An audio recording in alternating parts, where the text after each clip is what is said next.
नमस्कार दोस्तों।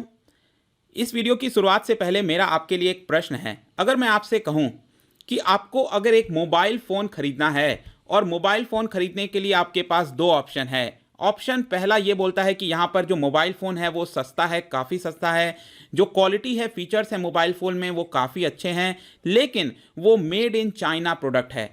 तो क्या आप ये वाला ऑप्शन चुनोगे या फिर दूसरा ऑप्शन जहां पर मोबाइल फ़ोन काफ़ी महंगा है, फीचर्स थोड़े कम हैं, लेकिन वो मेड इन इंडिया प्रोडक्ट है? तो यहां पर मुझे ऐसा लगता है कि ज़्यादातर लोग अगर पब्लिकली उनसे पूछा जाए तो वो मेड इन इंडिया ही बोलेंगे, कमेंट सेक्शन में मेड इन इंडिया ही बोलेंगे। लेकिन कहीं ना कहीं हम सबको पता है कि जब इस तरह की अपॉर्चुनिटी दी जाती है तो ज़्यादातर लोग, मोस्ट प्रोबेबली 100%, 99% लोग यहाँ पर मेड इन चाइना गुड्स खरीदेंगे, क्योंकि ये सस्ता है और फीचर्स भी ज़्यादा अच्छे हैं। और जाहिर सी बात है, as a human being, as a rational person, हम यही देखते हैं कि जो सस्ता मिलता है, बेटर मिलता है, हम वही खरीदते हैं। लेकिन यहां पर हम आ चुके हैं अब पोस्ट कोविड 19 की वजह से कई सारे चेंजेस पूरे विश्व भर में देखने को मिल रहे हैं। अगर आप कोविड 19 के पहले अगर किसी भी इकोनॉमिस्ट से पूछेंगे, किसी भी अर्थशास्त्री से पूछेंगे, तो उनका यही कहना होगा, इनफैक्ट मेरा भी as a student of economics यही कहना था कि यहाँ पर जो भी देश सक्षम है ज़्यादा से ज़्यादा बेटर प्रोडक्ट को प्रोड्यूस करने में, उसको उसी पे फोकस करना चाहिए और कंट्रीज़ को आपस में बहुत ज़्यादा ट्रेड करना चाहिए। जैसे कि अगर चाइना इलेक्ट्रॉनिक्स को मैन्युफैक्चरिंग में ज़्यादा अच्छा है तो उसको इलेक्ट्रॉनिक्स प्रोडक्ट पर फोकस करना चाहिए। इंडिया में अगर हम मेडिसिन अच्छे बना सकते हैं, अगर हम टेक्सटाइल इंडस्ट्री में अच्छा परफॉर्म कर सकते हैं, तो हमें इधर फोकस करना चाहिए और इस तरह के गुड्स को एक दूसरे के साथ यहाँ पर ट्रेडिंग करनी चाहिए। लेकिन जिस तरह के हालात पोस्ट कोविड 19 के बाद देखने को मिल रहा है, ऐसा लगता है कि यहाँ पर अब हम सेल्फ रिलायंट इन सब की चर्चा करने लगे हैं, क्योंकि यहाँ पर जितना ज़्यादा कंट्री, जो देश था वो दूसरे देश पर डिपेंड था, उसको उतनी ज़्यादा प्रॉब्लम महसूस करने को दिख रही है। और फाइनली यहाँ पर boycott China, boycott made in China, इस तरह की जो आवाज़ है, स्लोगन्स हैं, वो सामने उभर कर आ रही हैं। इस वीडियो में आपसे बात करूंगा कि किस तरह से यहां पर जो मेक इन इंडिया 2 है, जिस तरह से हम आत्मनिर्भर की बात कर रहे हैं, इसको कैसे सक्सेस बनाया जा सकता है, बॉयकॉट मेड इन चाइना का बेसिक क्या मतलब है, काफी कुछ जानने को है आज इस वीडियो में। चलिए आगे बढ़ते हैं। मैं हूं अंकित अग्रवाल और अपडेट के लिए आप मुझे फॉलो कर सकते हैं इंस्टाग्राम, फेसबुक और ट्विटर पर। मेरे लेक्चर की हर पीडीएफ आपको फेसबुक पर मिलेगी, प्लस साथ में आप मेरा टेलीग्राम चैनल ज्वाइन कर सकते हैं by searching Ankit Agarwal official. और अगर आप यूपीएससी की तैयारी कर रहे हैं तो आप स्टडी IQ ऐप पर इसके थ्रू यहां पर अपनी प्रिपरेशन और ज़्यादा अच्छे तरीके से कर सकते हैं। यहां पर सबसे पहले मैं आता हूं मेक इन इंडिया वर्जन 1। देखिए, जब हम वर्जन 1 की बात कर रहे हैं तो आपको याद होगा नई सरकार चुन के आई थी 2014 में, ये make in India basically launch किया गया था। लेकिन यहाँ पर जिस तरह का एक्सपेक्टेशंस था कि हम यहाँ पर इंडिया के अंदर बहुत सारी मैन्युफैक्चरिंग करेंगे, बाहर से हम जितनी चीज़ें इंपोर्ट कराते थे स्पेशली चाइना से, यहाँ पर उसको रोका जाएगा और इंडिया में काफ़ी बड़ा मैन्युफैक्चरिंग हब बन जाएगा। लेकिन कहीं ना कहीं हम सबको पता है कि ये सक्सेस नहीं हुआ। लेकिन स्टिल हम कह सकते हैं कि यहाँ पर कई सेक्टर्स में, जैसे कि मोबाइल फोन्स हो गए, लाइटिंग्स के हो गए, कंज्यूमर इलेक्ट्रॉनिक्स हो गया, यहां पर हम असेंबली हब की तरफ बढ़ने लगे। अब असेंबली हब का बेसिक मतलब यहां पर यह होता है कि सपोज आप ये देख रहे हो, आईफोन का बॉक्स है पीछे का, आईफोन का आप देख सकते हैं यहां पर लिखा है designed bye apple in California, assembled in India. Assembled in India का बेसिक मतलब है कि भले ही जो आईफोन का कंपोनेंट है, अलग अलग उसके बहुत सारे कंपोनेंट होते हैं, जैसे कि बैटरी हो गया, कवर हो गया, ये सारी चीज़ें दूसरे देश में बनी होंगी, जैसे कि चाइना में इस तरह के प्रोडक्ट ज़्यादा बनते हैं, लेकिन उसका एकत्रित होना, असेंबल होना, वो इंडिया में हुआ है। अब इस तरह की जो चीज़ें होती हैं, इसकी वजह से कई सारे जॉब्स क्रिएट होते हैं, डोमेस्टिक डिमांड बढ़ती है। तो कहीं ना कहीं जो मेक इन इंडिया 1 था, वो हल्का थोड़ा बहुत यहाँ पर सक्सेस देखने को मिला, वो भी असेंबली हब के फॉर्म में। लेकिन रिसेंटली आपने हमारे प्राइम मिनिस्टर का भी यहाँ पर जो भाषण है, जो स्पीच है, वो सुना होगा, जहां पर हमने बात की थी आत्मनिर्भर भारत अभियान के बारे में। इसके ऊपर ऑलरेडी मैंने वीडियो बनाया था कि किस तरह से यहां पर जो मेक इन इंडिया वर्जन 2 है वो सामने निकलकर धीरे धीरे आ रहा है।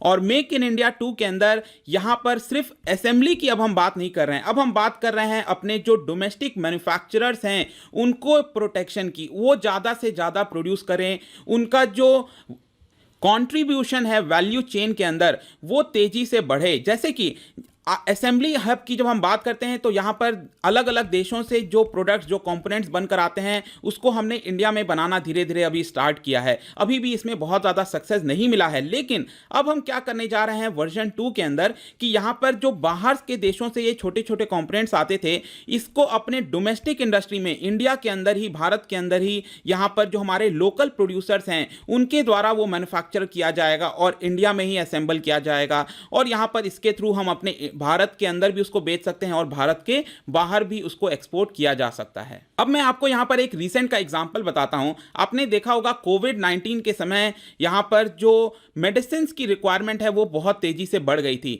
और इंडिया यहां पर, भारत यहां पर बहुत ज्यादा मेडिसिन की मैन्युफैक्चरिंग करता है। लेकिन प्रॉब्लम क्या है भारत के साथ कि यहां पर जो उसका रॉ मटेरियल है जिसको हम कहते हैं एक्टिव फार्मास्यूटिकल इंग्रेडिएंट्स API, ये हम काफी हद तक चाइना के ऊपर डिपेंडेंट थे। इनफैक्ट यहां पर मैं बताऊं पिछले साल चाइना ने क्या किया, जो API के प्राइसेस हैं उसमें 30 से 40% उसका इजाफा कर दिया। अब आप सोच के देखिए, अगर हमें रॉ मटेरियल महंगा मिलेगा तो यहां पर बाकी के जो आखिरी प्रोडक्ट है मेडिसिन वो यहां पर महंगा हो जाएगा पेशेंट्स के लिए। तो कहीं ना कहीं अगर हम रॉ मटेरियल जो API है उसकी मैन्युफैक्चरिंग इंडिया में स्टार्ट करें तो ये काफ़ी अच्छा होगा। इनफैक्ट मैं आपको बता दूं कि भारत पहले जो पूरा चेन है वो खुद से ही प्रोड्यूस करता था 1980s के पहले, लेकिन आपको याद होगा कई तरह के पोल्यूशन नॉर्म्स आए थे, जैसे कि आपने water act, air act, environmental pollution act, इस सब की वजह से काफ़ी ज़्यादा टफ हो गई थी जो नॉर्म्स थी, स्कीम्स थी, जिसकी वजह से यहाँ पर जो चाइना से इंपोर्ट कराना हमने स्टार्ट कर दिया क्योंकि वहां से सस्ती पड़ती थी चीजें।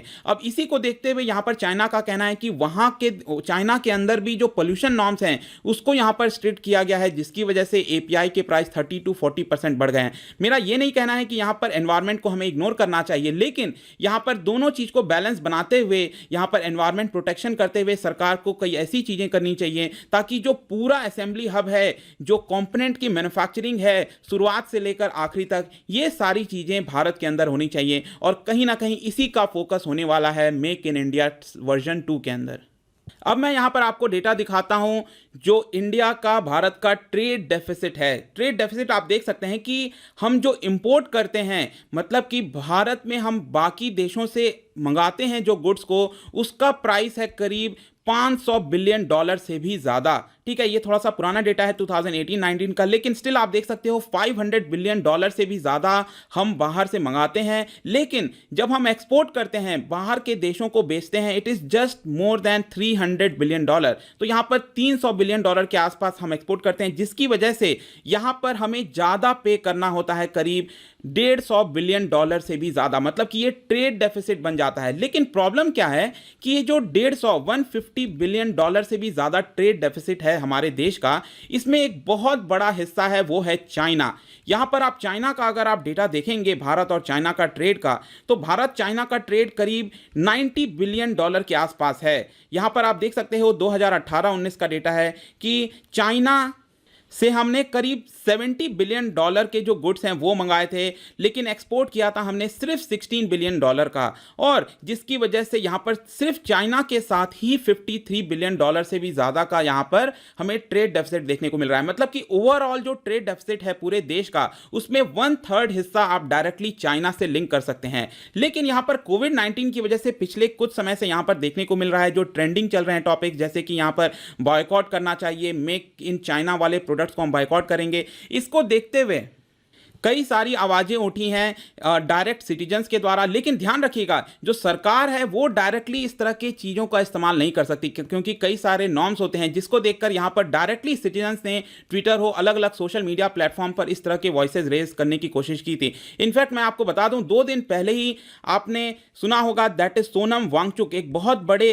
जो एजुकेशनल रिफॉर्मिस्ट रह चुके हैं लद्दाख में, जिन्होंने बहुत सारे काम किए हैं लद्दाख के अंदर। आप सबको पता होगा यहाँ पर सोनम वांगचुक के बारे में। उन्होंने भी करीब 1-2 दिन पहले यहाँ पर वीडियो डाला था और जिसमें बोला गया कि जिस तरह के टेंशन्स दिखाई दे रहे हैं चाइना और इंडिया के बीच में, तो उसका जवाब तो यहाँ पर हमारी सेना देगी ही, यहाँ पर बुलेट से देगी हमारी सेना उसका जवाब। लेकिन जो नागरिक हैं, जो सिटीजन्स हैं, उनको भी जवाब देना पड़ेगा अपने वॉलेट से। वॉलेट से उनका बेसिक कहने का मतलब था कि यहाँ पर जो गुड्स हैं उसको हमें बॉयकॉट करना चाहिए, जो चाइनीज़ मेड गुड्स हैं हमें उसे बॉयकॉट करना चाहिए, ताकि यहाँ पर जिस तरह की हरकत दिखा रहा है चाइना, चाहे लैंड बॉर्डर पर हो या फिर कोरोना वायरस को लेकर हो, इसके थ्रू यहाँ पर जो चाइना की सरकार है उसको एक तरह का मैसेज जा सके कि वो अब इस तरह की आगे एग्रेशन नहीं दिखा सकता।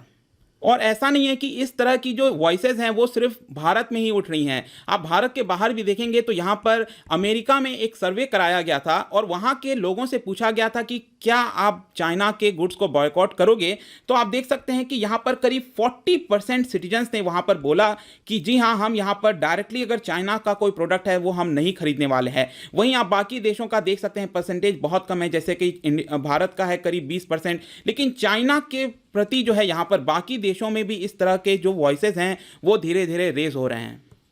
लेकिन ये जो रास्ता है, क्या ये इतना आसान होने वाला है? जी नहीं। देखिए, यहाँ पर जो मैन्युफैक्चरिंग की जब हम बात करते हैं, प्रोडक्ट की बात करते हैं, वो इतना आसान नहीं होता तुरंत बॉयकॉट करना और उसको डायरेक्टली हमारे देश के अंदर प्रोड्यूस करना। इसके लिए यहाँ पर सरकार का बहुत बड़ा रोल आता है। सरकार को एज अ फैसिलिटेटर यहाँ पर सर्व करना होगा। जैसे कि हमारे देश के अंदर इंफ्रास्ट्रक्चर की प्रॉब्लम है, लॉजिस्टिक की प्रॉब्लम है। एक जगह से दूसरे जगह अगर आपको गुड्स को भेजना है तो उसका कॉस्ट काफ़ी ज़्यादा होता है। यहाँ पर कई तरह के इंफ्रास्ट्रक्चर, लॉजिस्टिक की फैसिलिटी सरकार को देनी होगी। यहाँ पर जो कॉस्ट ऑफ फाइनेंस है इतना ज़्यादा हाई है, उसे कम करना होगा। ऑल्दो यहाँ पर आपने देखा होगा रिसेंटली आरबीआई ने कई कदम उठाए हैं, फाइनेंस मिनिस्ट्री ने कई कदम उठाए हैं ताकि यहाँ पर जो लोन दिया जा सके वो कम इंटरेस्ट रेट पर दिया जाए। तो इस तरह की चीज़ें करनी होंगी। प्लस साथ में यहाँ पर जो पावर की क्वालिटी है यहाँ पर कंटिन्यूअस देना होगा, 24/7 देना होगा और बेहतर क्वालिटी के देने होंगे। साथ में जो लैंड रिफॉर्म है, लेबर रिफॉर्म है, इस तरह की चीज़ें जब तक सरकार नहीं करेगी तब तक यहाँ पर हम अपने देश में मैन्युफैक्चरिंग हब नहीं बना सकते। लेकिन याद रखिएगा, जब मैं इस तरह की चीज़ें कह रहा हूं, क्या इसका मतलब यह हुआ कि जो प्री 1991 एरा है हमारे देश में, आपने देखा होगा 1991 में एलपीजी रिफॉर्म्स अपनाया गया था, लिबरलाइजेशन, प्राइवेटाइजेशन, ग्लोबलाइजेशन, जिसके बाद से हमारे देश में बहुत तेजी से जीडीपी की रफ्तार बढ़ी है। लेकिन 1991 के पहले की एरा की मैं बात नहीं कर रहा हूं। यहां पर इसका मतलब यह नहीं हुआ कि हम क्लोज्ड इकोनॉमी हो जाएंगे। बेसिक यहां पर तात्पर्य है कि जितनी भी चीज़ें हम बाहर से इतना ज़्यादा डिपेंडेंट होते थे उसको धीरे धीरे हमें आत्मनिर्भर, खुद सेल्फ रिलायंट की तरफ आगे बढ़ना होगा। अब यहाँ पर हमारे देश में बहुत सारे ऐसे सेक्टर्स हैं जहाँ पर शुरुआती दौर में हम उस पर काफ़ी ज़्यादा फोकस कर सकते हैं, स्पेशली वहाँ पर जहाँ पे ज़्यादा से ज़्यादा नौकरियाँ प्रोवाइड करते हैं वो सारे सेक्टर। जैसे कि पहला हो गया आपका टेक्सटाइल। टेक्सटाइल हमारे देश की बहुत बड़ी क्षमता बन सकती है यहाँ पर, अगर सरकार इसके ऊपर ज़्यादा ध्यान दे। यहाँ पर हम अपने ऊपर का जो रिलायंस है वो तो ख़त्म कर सकते हैं, प्लस जो वर्ल्ड की डिमांड है, विश्व की डिमांड है, उसकी भी आपूर्ति हम टेक्सटाइल मैन्युफैक्चरिंग के थ्रू अपने देश में कर सकते हैं। दूसरा अगर आप यहाँ पर देखें तो लेदर इंडस्ट्री हो गया, फुटवेयर इंडस्ट्री हो गया, स्पेशली क्योंकि फुटवेयर इंडस्ट्री में यहाँ पर जो छोटी कंपनियाँ होती हैं वो काफ़ी ज़्यादा इन्वॉल्व होती हैं, तो यहाँ पर सरकार को उनको मदद करनी होगी। फर्नीचर हो गया, इस पर हम फोकस कर सकते हैं। एग्रीकल्चर प्रोडक्ट्स हो गया, मरीन प्रोडक्ट्स हो गए, यहाँ पर इलेक्ट्रॉनिक्स हो गया। जी हाँ, इलेक्ट्रॉनिक्स एक बहुत बड़ा क्षेत्र है। भारत का काफ़ी ज़्यादा जो बिल है, इंपोर्ट बिल है, मतलब जितना हम पे करते हैं, जैसे कि मोबाइल मंगाते हैं, कई तरह के इलेक्ट्रॉनिक प्रोडक्ट्स हम इंपोर्ट कराते हैं बाहर के देशों से, स्पेशली जो हांगकांग है और चाइना से। तो यहां पर हम इलेक्ट्रॉनिक्स पे काफ़ी फोकस कर सकते हैं ताकि इतना बड़ा जो डिपेंडेंस है उसको हम कम किया जा सके। फर्दर यहां पर ऐसा नहीं है कि बाहर से जो निवेश है हमें उसको रोकना चाहिए। जी नहीं, यहां पर आपको ध्यान देना है, जब तक हम बाहर से अच्छी टेक्नोलॉजीज को नहीं अपनाएंगे तब तक यहां पर हम सेल्फ रिलायंट नहीं बन सकते हैं, क्योंकि इनएफिशिएंसी के साथ काम नहीं किया जा सकता। जो नई इन्वेस्टमेंट है, बड़ी इन्वेस्टमेंट है बाहर के देशों से, उसका भी हमें स्वागत करना चाहिए भारत के अंदर, और उसको हमें फार्मास्यूटिकल इंडस्ट्री हो गया, medical devices, automobiles, capital goods हो गए, electronic machinery, chemicals, petrochemicals, plastic product हो गए, टेलीकॉम इक्विपमेंट, ये सारे क्षेत्र में हम शुरुआती दौर पर फोकस कर सकते हैं। और एक बार इस तरह से हम फोकस किए और ये एक बार यहां पर सक्सेसफुल हुआ, तब जाकर हम आगे बाकी सेक्टर्स में हमें ध्यान देना चाहिए। और लास्ट में यहां पर मैं बात करना चाहता हूं Y2K प्रॉब्लम के बारे में। याद होगा मैंने रिसेंटली एक वीडियो बनाया था Y2K प्रॉब्लम के लेकर, किस तरह से 2000 में ये जो प्रॉब्लम आया था, इसको देखते हुए इंडिया ने बहुत सारी अपॉर्चुनिटीज अपनाई। और आज के डेट में आप देख सकते हो कि जो सॉफ्टवेयर इंडस्ट्री है पूरे विश्व में, वो इंडिया में सबसे ज़्यादा सक्सेसफुल है। यहाँ पर बहुत सारी सॉफ्टवेयर कंपनीज हैं, चाहे आप इन्फोसिस की बात करिए, विप्रो की बात करिए, काफ़ी तेज़ी से हम यहाँ पर अपने आप को आगे बढ़ाते जा रहे हैं। वैसे ही ये जो कोविड 19 की प्रॉब्लम आई है, इसको भी एक तरह से हम अपॉर्चुनिटी की तरह देख सकते हैं। और जिस तरह से हमने सॉफ्टवेयर इंडस्ट्री में फायदा उठाया था, वैसे ही यहां पर जो मैन्युफैक्चरिंग जो पूरा सेक्टर है, क्योंकि सॉफ्टवेयर ये आपका सर्विस सेक्टर हो गया, यहां पर अब हमें सेकेंडरी सेक्टर पर ज्यादा ध्यान देना है ताकि ज्यादा से ज्यादा मैन्युफैक्चरिंग की जाए और हमारे देश को फायदा हो। और जाने से पहले मैं आपसे लास्ट में एक बात कहूंगा, जितनी भी चीजें मैंने आपसे कही ध्यान रखिएगा। मैं बार बार ये चीज कहता हूं कि ये जो हमारा रोष है, यहां पर जितनी भी हम बातें कर रहे हैं वो चाइनीज पीपल के प्रति नहीं है, लोगों के प्रति नहीं है। अगर हम इस तरह से यहां पर उनके अगेंस्ट होंगे तो कहीं ना कहीं यहां पर ये सही नहीं होगा। ये कदम, ये बेसिक है जो चाइना की सरकार है, जिस तरह से वो कदम उठाती है, सीपीसी कम्युनिस्ट पार्टी ऑफ जो चाइना है, वहां की सरकार है, उसके प्रति यहां पर इतना ज्यादा आक्रोश है पूरे विश्व भर में। और इसी को देखते हुए यहां पर बॉयकॉट मेड इन चाइना, इस तरह की चीजें की जो वॉइसेस हैं वो धीरे धीरे उठने लगे हैं। आई होप कि ये जो पूरा वीडियो था जहां पर हमने लिंक करने की बात की मेक इन इंडिया 2 और बॉयकॉट मेड इन चाइना, यहां पर आपको कुछ जानने को मिला होगा। यहां पर मेरा जो कोर्स है एमसीक्यू का, आप स्टडी आईक्यू ऐप पर जाकर परचेज कर सकते हैं अगर आप मुझसे इकोनॉमी पढ़ना चाहते हैं, प्लस यूपीएससी प्रीलिम से रिलेटेड जो क्वेश्चन है यहां पर आप इसको देख सकते हैं। किसी भी इंक्वायरी के लिए आप मुझसे डायरेक्टली इंस्टाग्राम पर जुड़िए, यहां पर भी मैं डेली एक एमसीक्यू डालता हूं, आप जाकर खेल सकते हैं। मिलता हूं आपसे next time. Till then, thank you very much, see you.